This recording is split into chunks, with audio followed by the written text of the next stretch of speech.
Sup party people, Provcityproductions. We back again. It's your boy Kai. And today I wanna talk about a serious topic, something that and I ain't trying to offend nobody, but I don't really give a fuck. Nah, I'm just playing. I wanna talk about Christianity. My personal experiences with Christianity, my views on it. So I'm gonna just start with my personal history. My family grew up in the church, like a lot of people. From a young age, was always in church every Sunday, Sunday school, the whole 9 yards. One thing I always liked about church, I always liked seeing people come together for a common goal. Regardless of what that goal was, I always liked seeing people come together to do whatever. In this instance, it happened to be praying up to the man above. I just like the idea of people coming together to do anything. That was one aspect of it that I always liked. Another aspect was the stories they used to tell. I mean, the stories about Moses, stories about Jesus.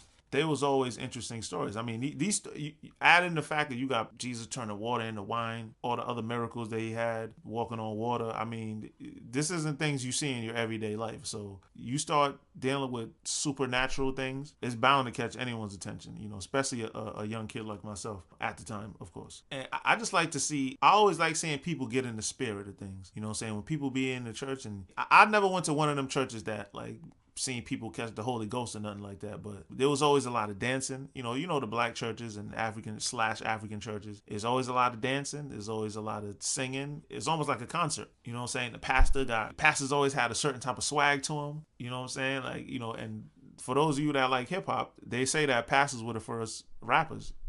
Just their oratory skills, the way they would command the crowd with their voices and their, like I said, that swag, you know what I'm saying? That kind of swag they used to just put to it, you know what I'm saying? I always enjoyed watching the pastors, a pastor that, especially the black pastors. The African pastors, I mean, they was all right, but the black pastors, it was just a whole different type of swag to them, you know what I'm saying? Like, they really looked like they was up there enjoying, what they was doing. So I always appreciated that as well. I don't go to church anymore. It's for a variety of reasons. It's just things that I've seen over the years. You know what I'm saying? I like consistency in what people say. Like, if you tell me that, let's say you're like a salesman and you tell me that your product is the best product on the market.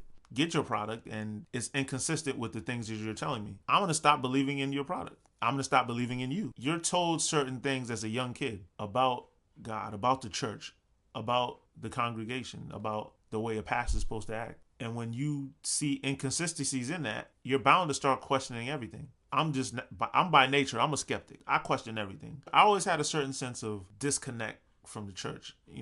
I was always a little bit more distant than, I guess, other people. I never felt that emotional connection. I never caught the Holy Ghost. I don't know. I didn't know if there was something wrong with me, or I used to just think I was like a sociopath or something. I might be. I just never got emotional about anything. I didn't deal with emotions like that. I don't know. It was just something that was just off about church. I think it was just the lack of emotional connection that I had. I would always try to find ways to get out of it. You know what I'm saying? Once my mom started moving around to churches, there was a church that was right, in my neighborhood.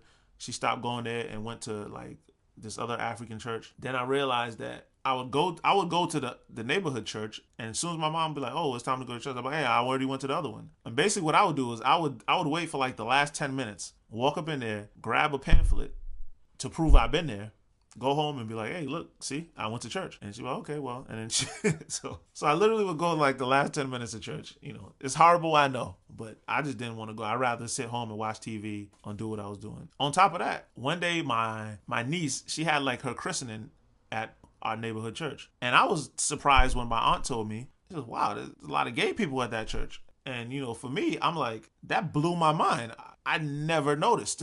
Like this one, I realized how naive I am, how in my own world I am. The next Sunday when I went to the church, I did start noticing all these same-sex couples. And I remember a specific time, one of the girls who we went to Sunday school with, it was like a boy and a girl. I remember them saying, "We have two mommies." And I looked at their moms and they look kind of similar, what I'm saying? They had the same short haircut. Both of them wore glasses, dark hair. They actually kind of look like sisters. So when they say they had two mommies, me looking at the moms, I'm like, "Oh, well, maybe that's just their aunt and they all live together."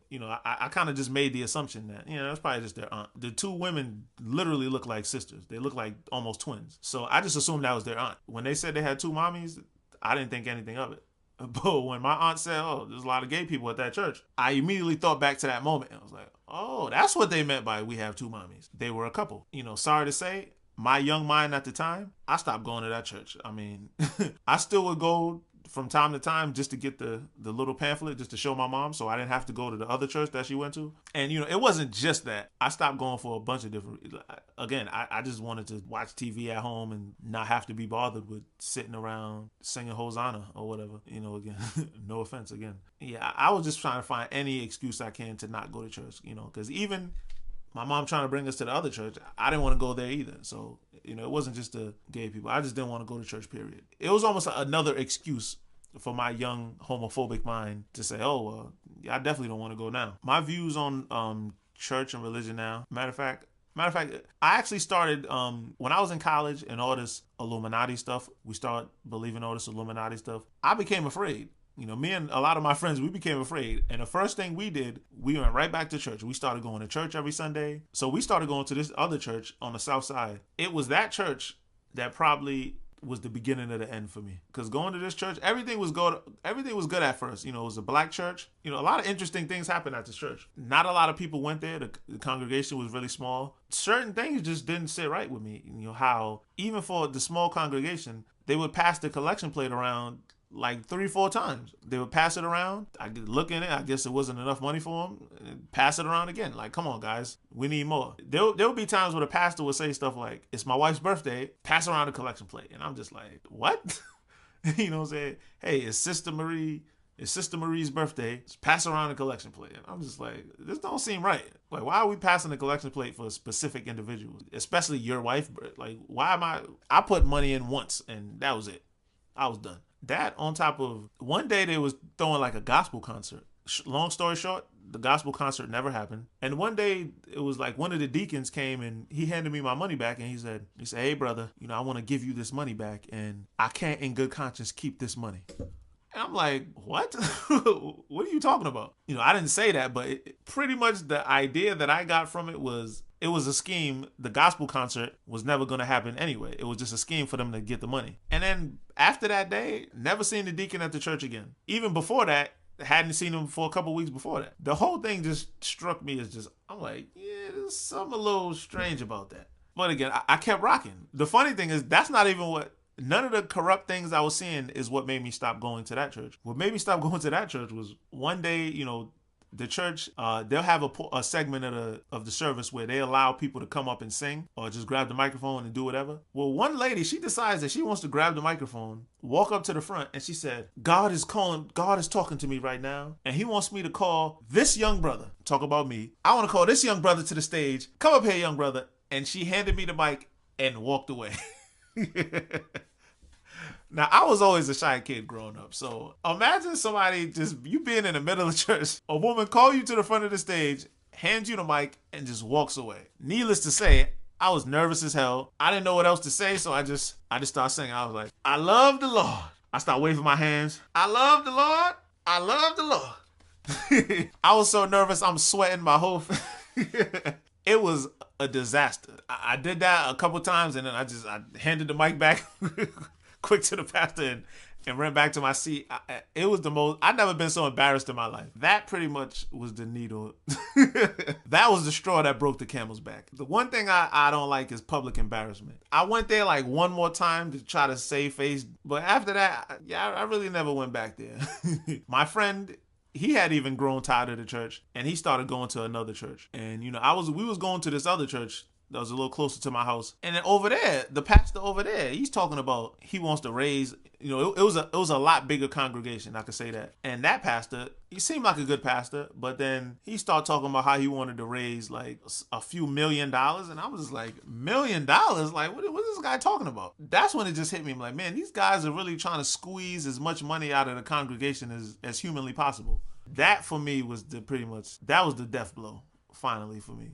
That's when I finally said, I'm cool on church. Like, I don't need to go there anymore. I'd rather build with friends, I'd rather get together with my friends or close family members, and talk about spirituality or read some passages from the Bible. I would rather do that than to go to church and see all this corrupt stuff going on and turn a blind eye to it as if it doesn't happen. And I come from a very religious family. My family's always asking me, they're always trying to get me to go to church, and I'm just like, no, I'm not. I'm cool. I'm not going anywhere. I don't really have the heart to tell them, like, look, the church is corrupt. I don't know why y'all go there.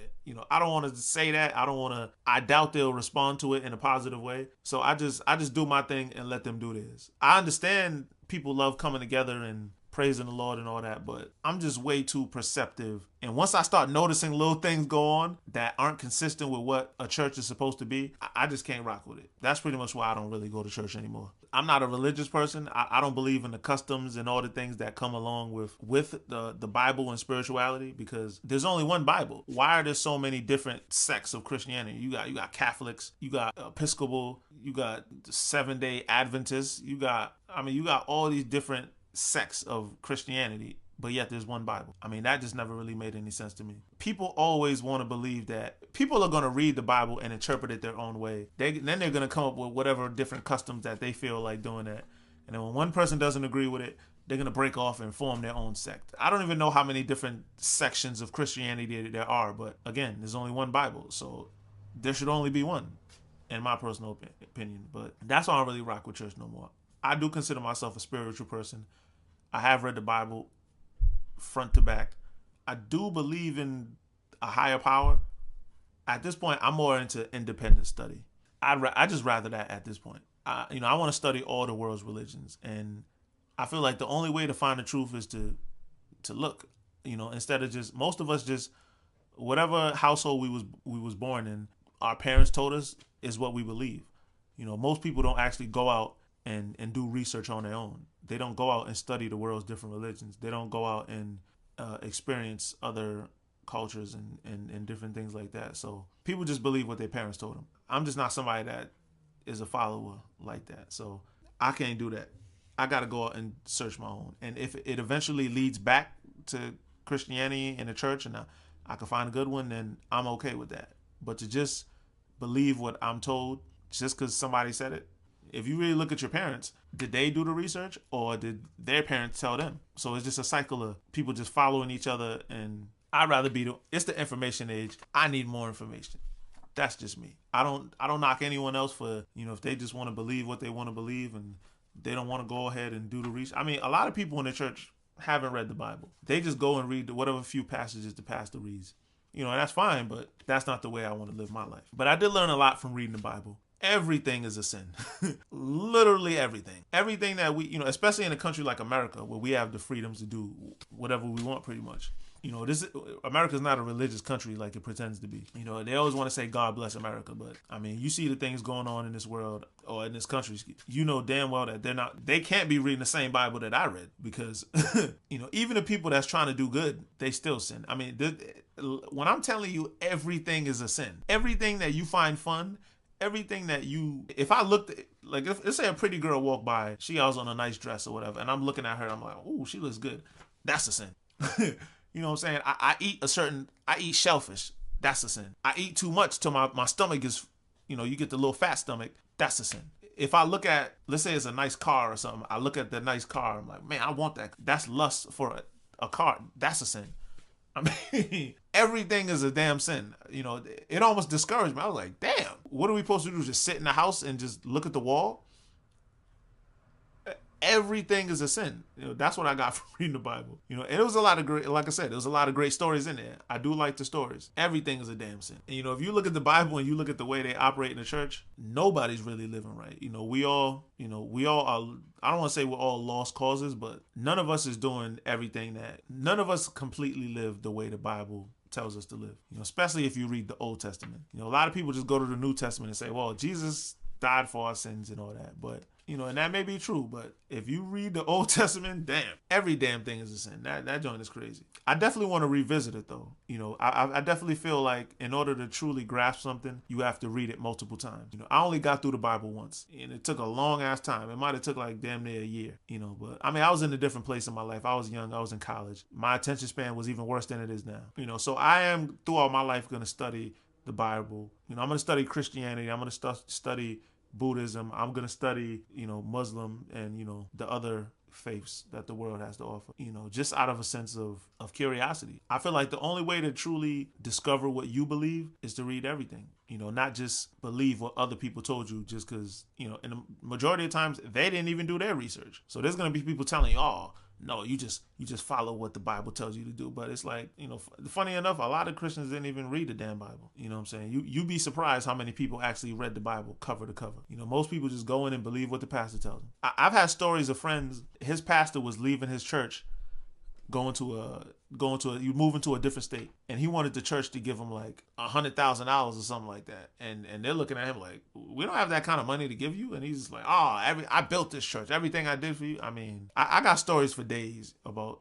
the corruption that I see in the church. So, and again, it's not the religion, it's not the Bible, it is the religion. It's not the Bible, and it's not spirituality. It's the people. I just feel like everything is corrupt. Everything is, it used to be a time where, pastors were the leaders in the community as far as like civil rights and all that. You think about some of the civil rights leaders.